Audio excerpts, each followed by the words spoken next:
사도 바울이 빌립보에서 가장 많이 사용하고 있는 핵심 단어, 키워드라 그러죠. 핵심 단어를 말하려면 joy죠. J-O-Y, 기쁨, 기뻐한다는 것입니다.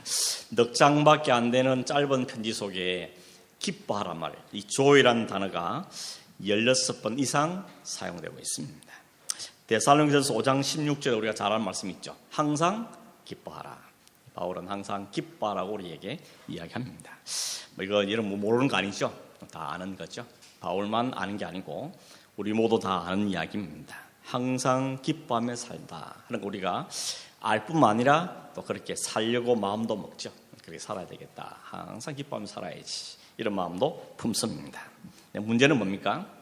그렇게 기뻐하면서 늘 사는 게 안 되는 게 우리의 현실이죠. 우리 현실은 그렇지가 않다는 것입니다. 새해도 아마 시작하면서 이 한 해 동안은 감사하며 살고 찬송하며 살고 기뻐하며 살아야지 그런 마음을 품고 시작을 했는데 시작한 지 며칠도 안 되어서 벌써 우리 안에 기뻐할 일만 생기지 않고 기뻐하지 못할 일들이 생기는 것을 이미 우리가 경험하고 있을 것입니다.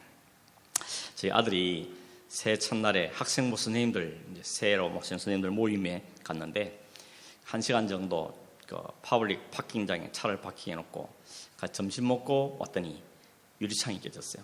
차 유리창이 깨지고 안에 있던 제가 아끼는 그 스피커, 무선 스피커랑 막 그렇게 아끼는 거기에 다 아까운 일 했더니 그거 말고 진짜 자기가 평생 간직하고 싶었던 성경책 가져가가지고 성경 가서 보면 읽긴 다행인데 가서 버리면 어떡하나 이러면서 걱정을 하는 걸 봤습니다.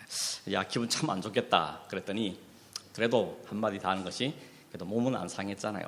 그러면서 그건 더 다행하니까 감사합니다. 그런 이야기 하는 것을 들었습니다.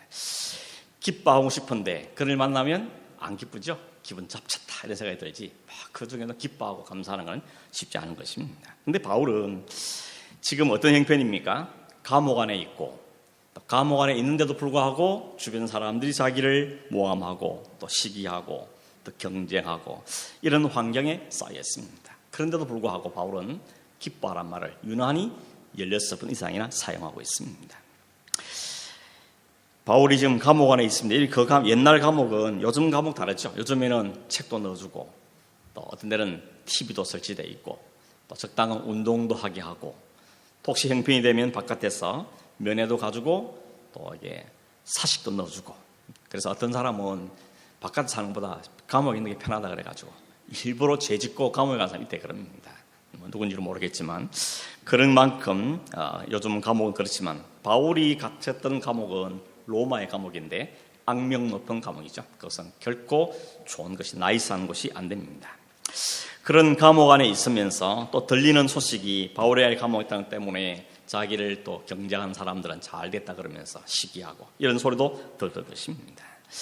그런데도 바울은 기뻐하라 라고 말합니다. 기뻐하라 또 기뻐하라. 1절에 보면 그렇죠. 내가 이 같은 말을 반복해 쓰는 것을 수고롭게 생각하지 않는다 그럽니다. 그리고 너희에게는 안전하다 그러면서 기뻐하라고 이야기하고 있습니다. 근데 여러분 기뻐하라 그러면서 바울이 계속 반복해서 말하면서 이 말은 너희들이 계속 같은 말을 쓴다고 이야기하고 있습니다. 여러분 사실은 성경은 같은 이야기입니다. 창세기부터 요한계시록까지 다 같은 이야기합니다. 2000년 전의 설교나 지금 설교나 다 같은 이야기하고 있는 것입니다. 참 기적이죠. 똑같은 이야기를 2000년 동안 수많은 사람이 한데도 아직도 말씀을 읽을 때 혹은 말씀을 들을 때 아멘도 되고 은혜가 된다는 게 이게 놀라운 기적이 아닐 수 없습니다. 세상에 어떤 책이 2000년 동안 읽었는데 여전히 사람들이 새롭고 읽을 때마다 또 감사하고 또 눈물이 나고 이런 책은 없습니다. 이게 성령의 감동으로 기록된 책이기 때문에 성령이 지금도 그 말씀을 통해서 역사하기 때문에 일어나는 현상인 것이죠. 사실은 성경 설교라는 것도 늘 새로운 게 있는 게 아니죠. 사실은 다 아는 이야기지 않습니까? 들었던 이야기 또 듣고 들었던 이야기 또 듣고 이 목사님도 듣고 저 목사님도 듣고 조금 새로운 게 있을지 모르지만 사실 알고 보면 그 핵심은 다 들었던 이야기를 또 듣는 것입니다.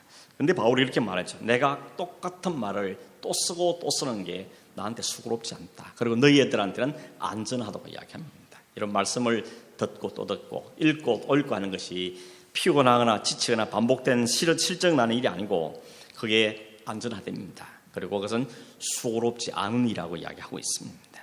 그리고 바울은 그냥 기뻐하라고 하지 않습니다. 무작정 기뻐해라. 이유 없이 기뻐해야 된다. 기쁨을 짜내라. 그렇게 말하지 않죠. 그 앞에 중요한 수식어가 하나 붙어 있죠. 그게 뭡니까?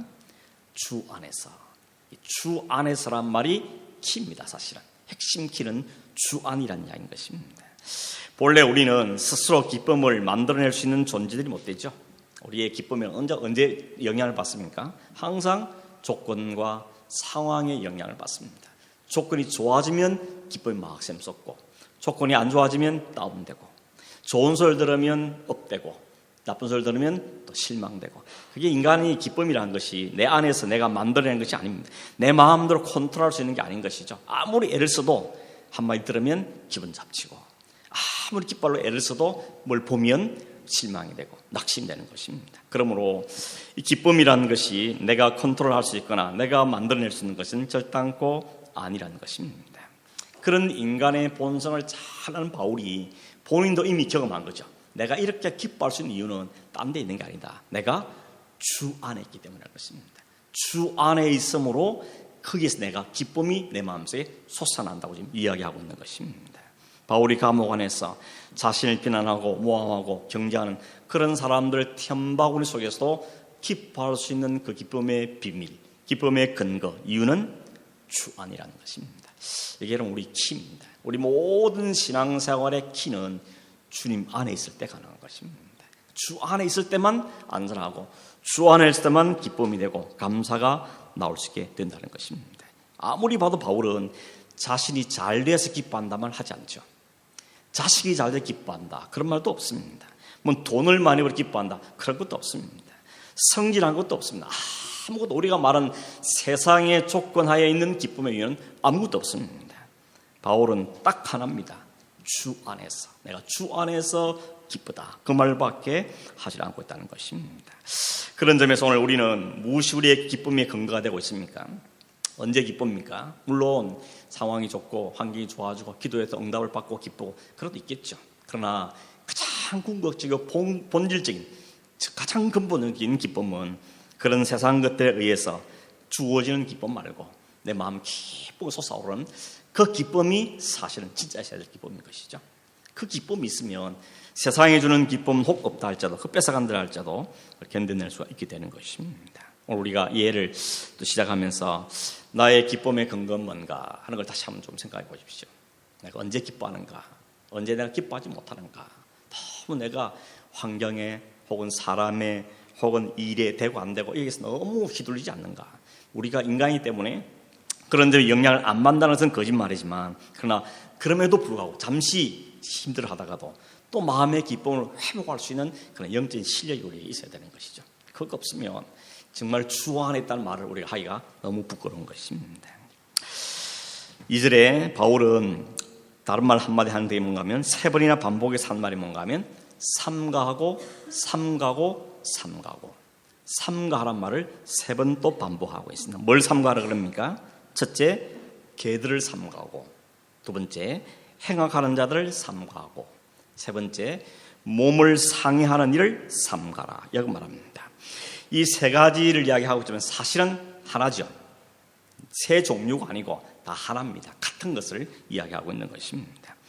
개나 행악하는 것이나 이 몸을 상한다는 것은 자해하는 것 말고요. 할례를 이야기하는 것입니다. 할례를 행하는 것이나 이 모든 것 다 하나 이야기합니다. 하나가 뭐냐? 하나를 합치면 뭔가 하면 인간이 하는 것, 내가 뭘 한다는 것, 그걸 지금 삼가라고 이야기하는 것입니다. 뭘 삼가야 되느냐? 내가 뭐 한다, 내가 뭐 해낸다, 내가 하겠다, 내가 할 수 있다, 그걸 삼가라는 것입니다. 딱 한마디로 줄이면 그 이야기를 지금 하고 있는 것입니다. 왜 그렇게 말합니까? 사실 여러분, 개란 말은 좋은 말 아니죠? 한국에도 개가 굉장한 욕인 것처럼 유대인들도 개는 굉장한 욕입니다. 아주 함부로 남한테 할 수 없는 욕이 개 같은 사람인 것입니다. 수로 보는 여인이 떡 좀 아이 고쳐달라니까 예수님 뭐라고 했습니까? 어떻게 주인의 것을 개한테 주냐 그러죠. 아주 심한 욕을 한 겁니다. 그런데 이 여인은 한술 더 떠지죠. 개도 주인의 상에 떨어진 부스를 먹지 않습니까? 라고 자신을 그냥 개라고 확 인정해 버리는 것이죠. 그랬더니 주님 오히려 그를 칭찬을 볼 수 있습니다. 아무튼 이런 유대 사회에서도 계라는 것은 분명 욕이고 상대방을 모욕하는 말입니다. 근데 바울은 이 아주 좋지 않은 용어를 사용하고 있습니다. 그것도 3번씩이나 반복하면서 삼가고 삼가야 된다 말하는 것입니다. 개, 행하하는 자, 할례당, 이건 다 하나를 이야기했습니다. 왜 바울이 이렇게 좀 잔인할 정도로 이렇게 아주 강하게 이야기하느냐? 이유가 뭔지 아십니까? 바울이 성질이 못돼서 그렇습니까? 성격이 괴팍해서 그렇습니까? 뒤끝이 없는데 나는 말하고 만다, 그런 사람이 아닙니다. 바울이 이렇게 이야기하는 것은 뭘 드러내는가 하면, 그렇게 말함으로 예수 그리스도의 은혜의 복음을 해치는 게 얼마나 악한 것인지를 말하고 싶은 것입니다. 그렇게 말함으로 예수 그리스도의 순수한 복음을 가려고 해치는 것이 얼마나 위험한 일이고 얼마나 사람들을 악한 게 이끄는 것인지를 강하게 말하고 싶어서 말할 수 있는 최대의 욕들을 동원해서 바울은 지금 이것들을 삼가야 된다고 이야기하고 있는 것입니다. 바울이 지금까지 전한 게 뭡니까? 이 빌립보 교회에 전한 것은 뭔가 하면 오직 은혜였습니다. 오직 믿음이었고 오직 복음이었습니다. 인간은 nothing, 모든 게 하나님 것이다, 이걸 줄기차게 이야기해 왔습니다. 그런데 슬쩍이 나타나는 사람들이 뭘 이야기합니까? 믿음도 중요하지, 예수도 믿어야지, 그러나 이것도 있어야 돼 라고 말하면서 오직 복음에다가 물타기 한 사람이 생긴 거죠. 그게 바로 율법주의자들이었고, 그게 영주주의자들이었고, 그게 신비주의자들이었고, 그게 할례당이었습니다. 그래서 바울은 예수 그리스도의 복음의 본질이 훼손되는 것 때문에 아주 강력하게 이야기하고 있는 것입니다. 나한테 해롭게 해서 말 아니고, 내가 감옥에 날 비난해서 이것들, 그게 아니고, 나에 대해서는 내가 다 참아낼 수 있고 오히려 그 안에서 기뻐할 수 있지만 하나님의 복음에 대해서 손상되게 하는 것은 내가 참을 수 없겠다는 것입니다. 그 사람은 아주 강력한 의도로 이야기를 하고 있는 것입니다. 왜 그렇게 바울이 흥분한가 하면, 유대인들이 뭘 자랑합니까? 아브라함의 후손이라는 것, 그리고 아브라함의 할례를 우리가 받았다는 것, 그것을 굉장한 자랑으로 이야기합니다. 아니, 할례 받았다는 건 나쁜 게 아닙니다. 하나님 아브라함의 할례 하라 그랬고 그 유대인들 할례를 하라 그랬습니다. 근데 본질이 훼손된 거죠. 할례 하라는 이유가 뭐였습니까? 그 할례는 할례를 받음으로 구원을 얻는다는 게 아니고, 아브라함이 할례 받은 것은 믿음으로 의롭다 된 것을 도장 찍은 것이었습니다. 인치는 것이죠. 그게 하나님이 할례 행하는 본질이었는데, 그 본질이 어떻게 해주는, 거기 훼손되어서 그것 가지고 구원을 얻는 것처럼 하나님 복음을 훼손했기 때문에 바울은 거기에 흥분하고 있는 것입니다. 어떤 일을 하는 겁니까? 예수 그리스도의 십자가에서 주님께서는 내가 다 이루었다, 테텔레스타이, 모든 걸 다 이루었다고 이미 선언했습니다. 그런데 이 사람들이 와서 그러죠. 십자가도 필요하지, 믿음도 필요하지, 근데 우리가 할례도 행해야 되고 율법도 지켜야 되고, 이걸 이야기하는 것이, 여러분, 할례를 행하고 율법을 행하는 게 나쁜 게 아니죠. 그런데 왜 하는지가 중요하고, 그게 의미가 뭔지를 알고 하는 게 진짜 중요한 것이죠. 그걸 하지 않으면, 그걸 알지 못하고 하면 어떻게 되는가 하면 그 한 것 가지고 오히려 복음을 훼손을 시키게 되는 것입니다. 그래서 바울은 여기에 흥분을 하고 있는 것입니다. 1절에서 주 안에서 기뻐하라고 말한 다음에 2절에서는 이런 자들을 삼가하라고 말하면서 두 개를 연결시켰는데, 어떤 점에 연결되는가 하면, 정말 복음 안에서 느끼는 그 참된 기쁨을 소유해야 되는데 다른 것들 갖다 대면 돼서 그걸 못하는 너희들이 그것 때문에 기쁨이 사라지는 것입니다. 내가 오직 은혜 때문에 감사하고 그 예수의 십자가 은혜 때문에 감사하고 있었는데 너희 못하는 할례라든지 이걸 갖다 대면서 아직 너희 불완전해 라고 말해보니까 그 주 안에서 복음을 누리는 그 기쁨이 상수해야 되는 것입니다. 나는 안 되는 것이고 뭘 해야 되는 거, 또 불안하고 염려가 되고 이렇게 되는 거죠. 그래서 바울은 거기에서 굉장히 엄하게 말하는 것입니다. 주 안에서 기뻐하는 하나님의 성도들, 기쁨을 끌어낸 자들, 이런 자들은 개 같은 자들이고 이 자들은 삼게 될 자들인 것을 바울이 아주 흥분해서 이야기를 하고 있는 것입니다. 오늘날은 여러분, 할례를 꼭 받아야 된다 이렇게 말하는 사람은 없죠.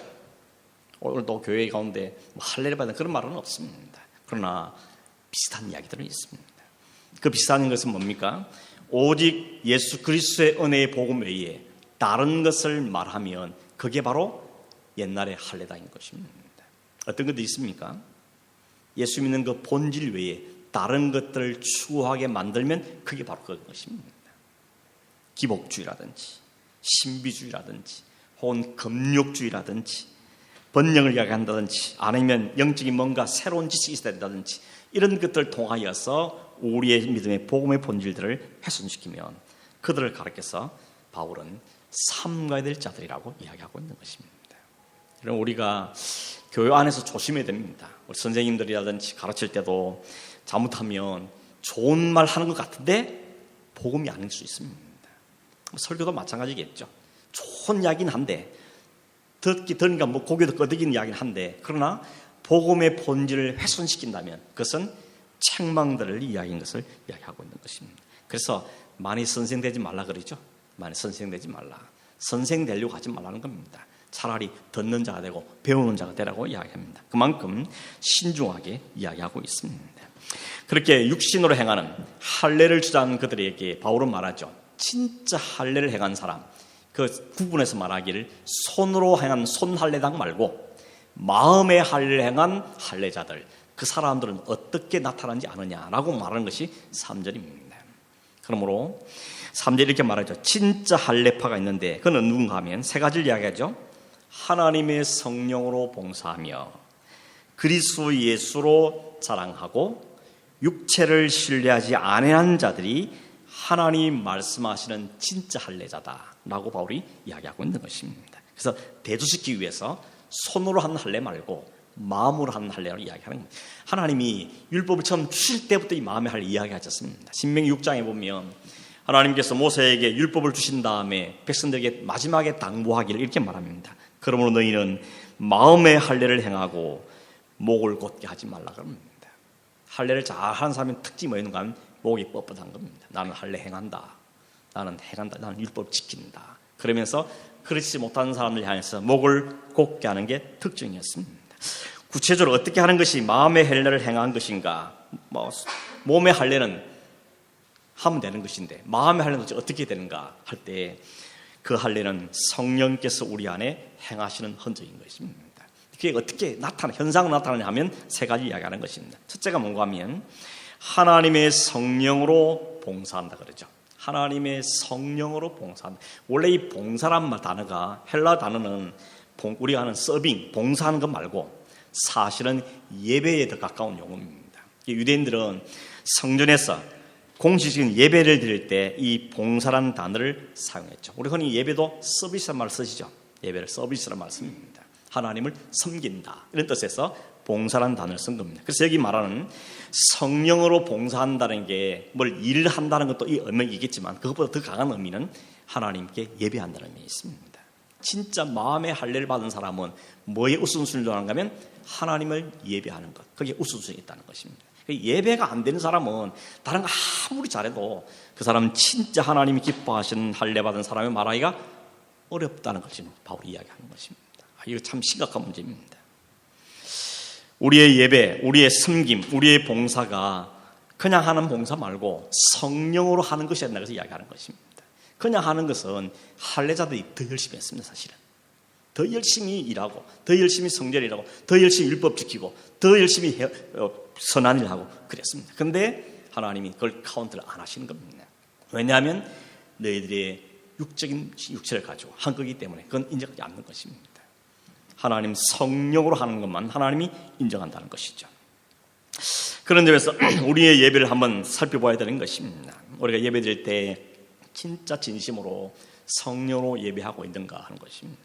아무도 모릅니다. 사실은 나밖에 모릅니다. 오늘 내가 예배를 진짜 성령으로 예배 드렸다 하는 마음이 있는 것인지 아니면 예배 드리긴 들었는데 드러나니까 예배 했는지 아닌지도 모르겠고 그냥 지나간다면 그것은 아주 심각한 문제인 것이죠. 그래서 여러분 예배하기 전에 예배할 때 자신과의 싸움이 필요한 것입니다.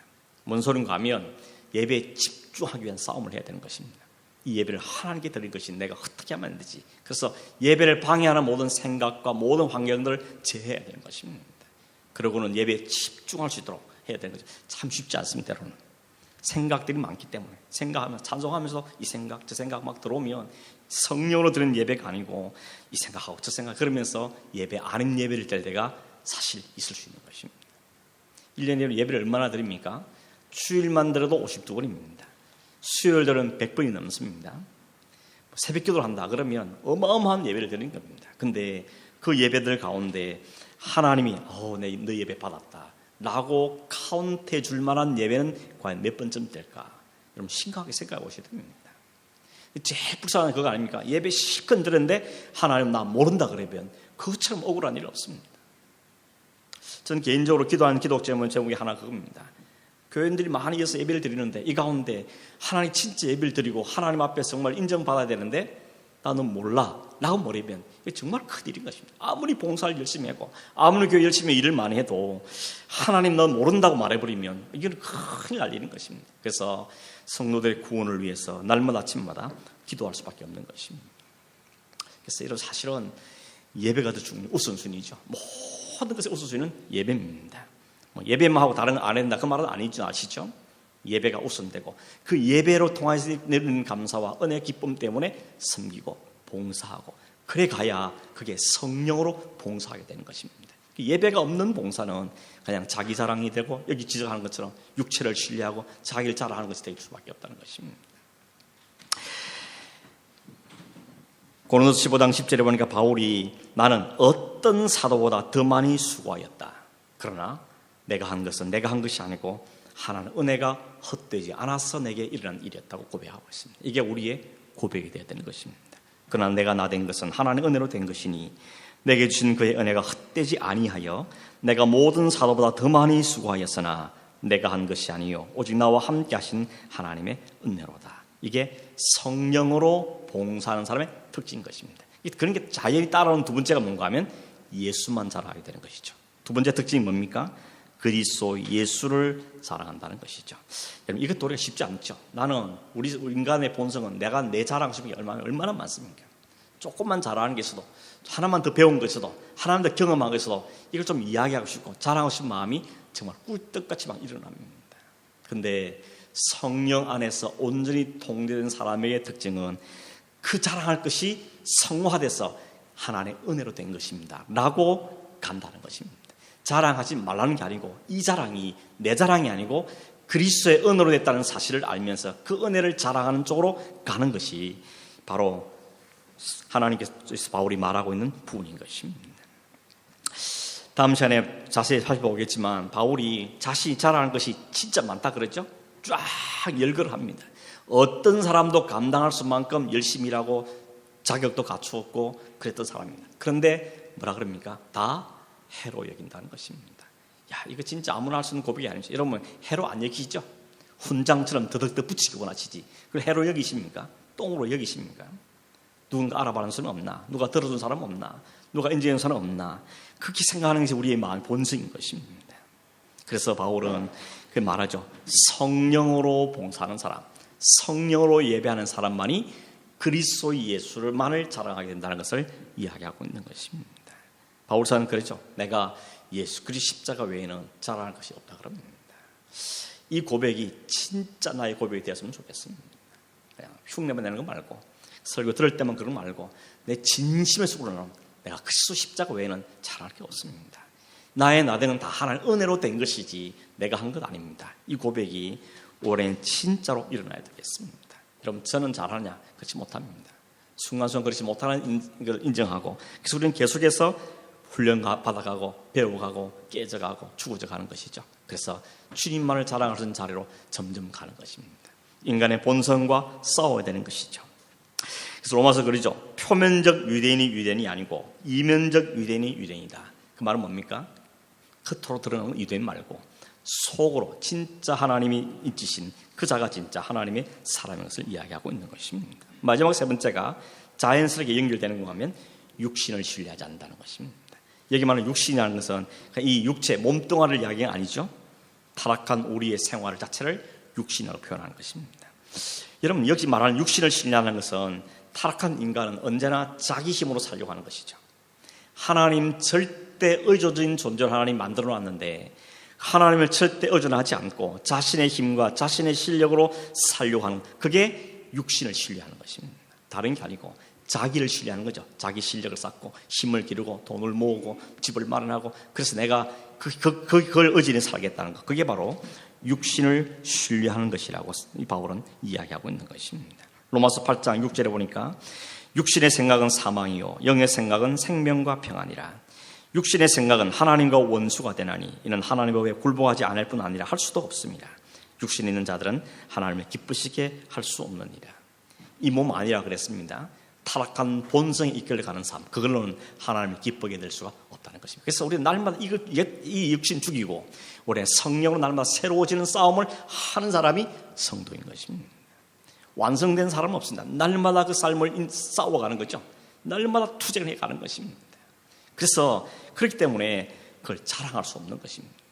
되었다면 하나는 은혜로 된 것이고 안 되면 내 본성이 여전히 자랑하기 안 되는 거기 때문에 감히 나를 자랑할 수 없다는 것입니다. 말씀을 정리하면 성령으로 봉사한다는 것은 뭐 특별한 봉사를 많이 한다 그런 의미보다는 성령에 의해서 살아가는 자체가 사실은 성령으로 봉사하는 것이죠. 성령의 인도를 받는 사람에게는 감사와 기쁨이 있습니다. 자랑은 없습니다. 섭섭함은 없습니다.